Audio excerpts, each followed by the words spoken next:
Hi everyone, Coach Sullivan here with MGS Coaching Football. To my subscribers, I thank you, and to those who haven't yet, I really hope you do. I just completed my 38th year coaching football, and I was a defensive coordinator, but over that time, I've also been an offensive coordinator, special teams coordinator, a longtime head coach. I've coached every position on defense, offense, all of which happened at both the collegiate and high school levels. So today in this presentation, what I'd like to talk to you about is the introduction to what we call the Go Family Blitz concept. Okay, go. So it attacks a specific gap, different than, now this is where the non-subscribers come in. If you click that subscribe button, you can get all of this, but it attacks a different gap than other Blitz families that we have. Okay? So the key terms today. Remember, this is an introduction, so I'm not going to get into any specific Go blitzes or coverage or anything like that. I'm just introducing you to the Go family concept of the blitz, what it is we're trying to accomplish, where it is we're trying to attack. Okay? C-gap. Go family is a C-gap blitz. Okay? And the technique that is used by the defender who is executing that blitz is called a C-crash technique. Okay? So first of all, to be a C-crash, the footwork is dig crossover. So that's a similar footwork to one of our plug blitzes. Okay, again, non-subscribers, right? So we'll teach you what that means, and it's all predicated on the stance. And it doesn't matter which defender's executing it, they're going to dig and cross over. So I'll go over that, bring that in. There is a first level aiming point, there is a second level aiming point, which I will explain to you once I go through the key terms here, okay? First level, it's the butt of the tackle. Okay, tackle's butt. So if I'm the tackle, that's my first level aiming point. My second level aiming point, I know it just says 1 yard in front, but when I go through it with you in the diagram, you'll see how that can be adjusted. Okay, 1 yard in front. So you have a first level and a second level aiming point. All right? Versus the run. When the run is coming to the blitzer, it's spill. Okay, spill. When the run is going away, we say you bend and chase. So the go blitzer will never be responsible for the boot of the quarterback. Nope, that's somebody else. Okay, runs away, you bend and chase it. So big part of understanding what I'm trying to teach you here today is how our simple rules in the family, the blitz family, don't put our defender in conflict. Okay, because right in a boot, typically the run action's going in the other direction, so don't put the guy in conflict. If it's run away, he's chasing it. Okay, bending and chasing. All right? Versus pass, on the other hand, he now kicks into outside cage, which is contain. And that's something you got to read on the run. Okay, that's something that has to be read on the run, as does run to run away. So big part of this is the way you drill it and teach it, which is a whole other presentation, another playlist. Again, non-subscribers, okay? When it comes to the go defender, we actually name that defender. Okay, and that means it's a go. So, rover go. Dime go. You see how this is working? Backer go. Whip go, okay? So that's how this works. We name the defender who's going, and when I point, that tells our players it's a go blitz. And they know what that means because this is how we teach it from day one of the spring install, preseason install, both. Don't assume a thing. You got 4-year guys in front of you. You got 3-year guys. We get 5-year guys sometimes. Right? Don't assume a thing. Start from the beginning because, it's been 9 months since they played a football game. Sometimes it's been 4 or 5 months. In any case, football usually is not at the top of their mind. And I was a player once. I know the difference between being the player and the coach, right? Like probably all of you. The coaches, it's always there. The players, we can put it up on the shelf for a while. So please don't go do this with all your guys all the time. Okay? Now, built into the go family, right? We know we're a blitz and C gap. So the D end on the side of the call is always pinch and B gap. And the nose goes A gap to the call. So we call that reducing the side. Reduce the side, and I'll show you that in a second. Okay. I don't have the D line up there, but it doesn't take me long. Okay.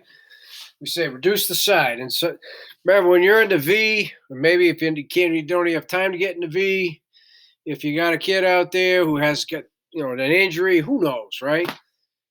Reduce. Hopefully that sticks and that tells them, oh yeah, right. A to the call, pinch the B, right? A to the call, pinch the B. That's right. Hopefully. And then we do have what we call stick tag.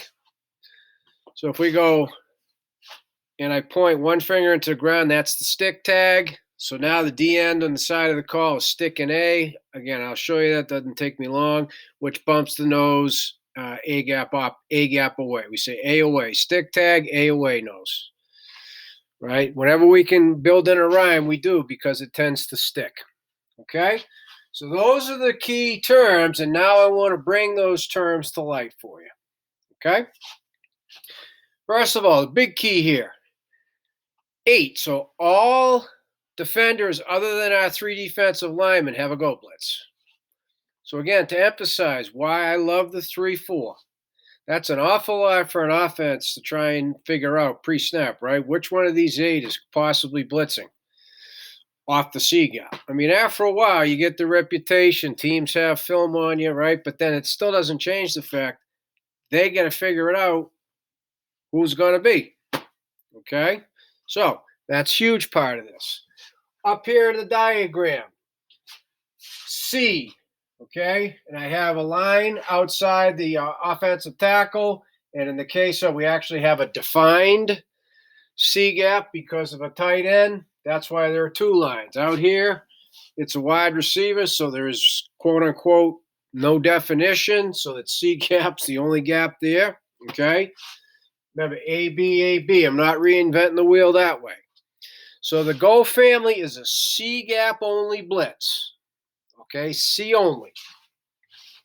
And so what I'd like to do now, okay, is talk to you briefly. See, now I'm going to go through this with you. The footwork. And it doesn't matter which 8 defenders are doing this. Their footwork's going to be the same. Dig crossover. Okay? The dig is off the inside foot or the up foot, which is the same foot. The crossover is with the outside of the back foot. Okay, so to dig, there has to be the heel of the inside or the up foot. See, the reason I keep saying that, he's got toes even on a tight end. Everybody else has a staggered stance, okay, with inside foot up. Whether it's the inside or the up foot, so I've established that heel needs to come up so you're putting the pressure on that toe. And then you're literally digging off it so there are no false steps and crossing over. When you do that, you get a literal, by crossing, you pivot on that inside foot. When you cross the outside foot over, you literally pivot. If the heel's off the ground, it's a pivot, so it's not hard to do. Trust me, if any of these guys can't do that, then they probably can't execute the position as it is, right? So that's something that we do in meetings through preseason. We have our kids do it on their own time. Build it in before you start your pre-practice. If you got some kids that could be working on it, you just have them do it. Work on your dig crossover. Work on your dig crossover. That's all you have to say. Okay, so that's the footwork. First level aiming point, tackle's butt. There it is. See, the outside of the tackle is the C gap. That starts C gap. Okay? So that is the aiming point. So right now, we'll say it's a dime. See, that's now for me, the other opportunity for me to bring in. Notice, everybody starts with a different letter. In the case where we have 2 that start with an F, it's FSFC, right? Field corner free safety. Okay, so this is also helpful. So D is the dime. If it were a dime go. That's the C crash first level aiming point right off the butt. Okay, now again, I'm not going to draw it up 7 other times, no matter who it is. If they're coming over here, so that would be a Ringo, that's the first level aiming point. And you react to that. Butts back, it's probably a pass, right? Hi-hat. Butts down, butts away, butts two. Okay, that tells you whether it's run or pat. I'm going to build that in momentarily. Now, the second level aiming point. Okay, the quarterback's under center, and so it's a 1-back set, or even if it's a 2-back set. This is first level. Second level is 1 yard in front. That's the 1 yard in front rule. Okay, that's what it means. That puts you on the spill course and or the bend and chase course. If you backside, first level aiming point puts you on the bend and chase. If you're front side, that coupled with 1 yard in front puts you on the spill course. See, everything is done up for a reason. It's not willy-nilly. So now if the quarterback is not under center, he's in the gun, then the second level aiming point is still 1 yard in front. Okay? So if it were empty, now we say, okay, empty's a little different.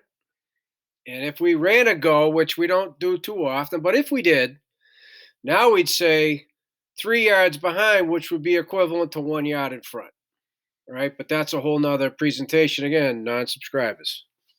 All right, so first level, second level, aiming points. So see, these aiming points help you out with this. So the run's to you. Here, the butt most likely would be coming to you. 1 yard in front. So now I'll put the quarterback here. Let's say it's a 2-back. They're running a power. See, that puts you in that spill course. Right? And then that's a whole different presentation. We spill in pride, butt side trying to make the tackle, but the ball's not going to cut vertically. You're going to force it to bounce. We are a spill defense.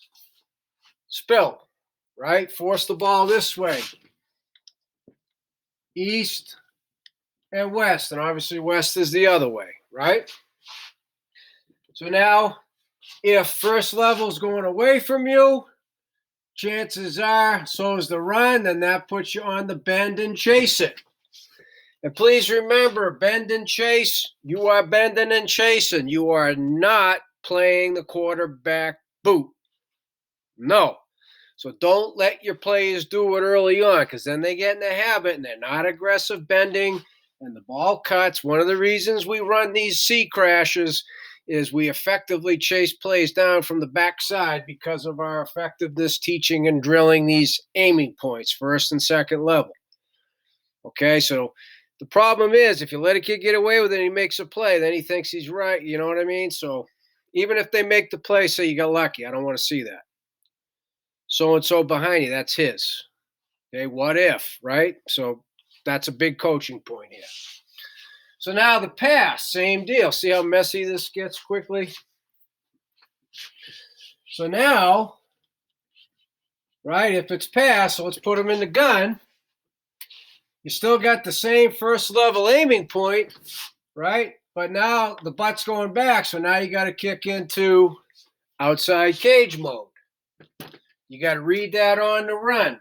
So then what that will do is it'll take this blitzer and put him in a speed rush mode, and then he has to work his way in. Okay?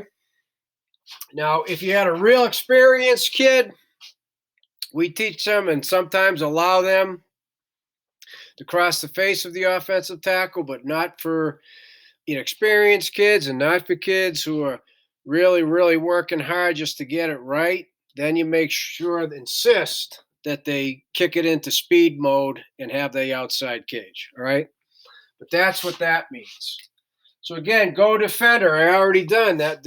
All of these examples were out of a dime go, okay? So now what I like to do is I'm going to draw the defensive line. I'm going to just keep it the same. We're going to execute a dime go and show you how the defensive line executes their reduce, and then how it impacts the inside linebackers a little bit on a run. Okay, so let's put the defensive line in red. Okay, so this is a 50 dime go trio. So non-subscribers, right? So now on the snap of the ball, he said, sorry, first he said Ringo. Behind him, you're going to hear Roger. And that's as far as I'm going with it. On the snap of the ball, pinch B, A to the call, C crash off your first level aiming point, tackles butt. Okay? Remains a 51 technique, remains a 51 technique, so there's no real impact. Last thing I want to show you here before I start to wrap this up, if we did a stick tag, so dime go, I'm going to do it in black here, stick. The only thing that now happens is defensive end call side, sticks A. I know a lot of programs call it a long stick. I try and eliminate verbiage, stick. The only time we call a stick, it's two-gap reduction. So I don't see the need for a long stick, okay? The pinch B is a slant technique, not a stick. So now he is A away, right? So he is slanting or pinching A gap away. That's the stick. So now this would make the inside linebacker a 31 technique. So again, I'm saying all this, so hopefully non-subscribers are like, what does that mean? Just hit the button. It doesn't cost anything. And you can see it on my base fronts on the whiteboard playlist. Okay? So that is our Go family. We are blitzing C-gap. It's a C-gap blitz. Okay? We give a first and a second level aiming point. That puts our Go blitzer on a course to spill it, run two, to bend and chase, run away. If it's pass, gives them an opportunity now to kick it into outside cage mode. Because those are the three things we ask our Go blitzer to do. Okay? So that is how we blitz the C-gap. It's a very, very aggressive blitz. Okay? And again, we have 8 defenders that have a Go blitz, and the offense has to figure out who it is post-snap. Okay? So my last piece of advice here would be make sure you're keeping track of your own tendencies, right? Self-scout. So you might realize that, holy moly, of all our Go blitzes, he's the one doing it, 80% of the time going into a game. You may want to break that tendency and have one of your other 7 guys execute the same blitz. Okay, so self-scouting can be very helpful. That'd be the more you get into the season. All right, for us, typically I find from game 4 on, there's more of a need to self-scout.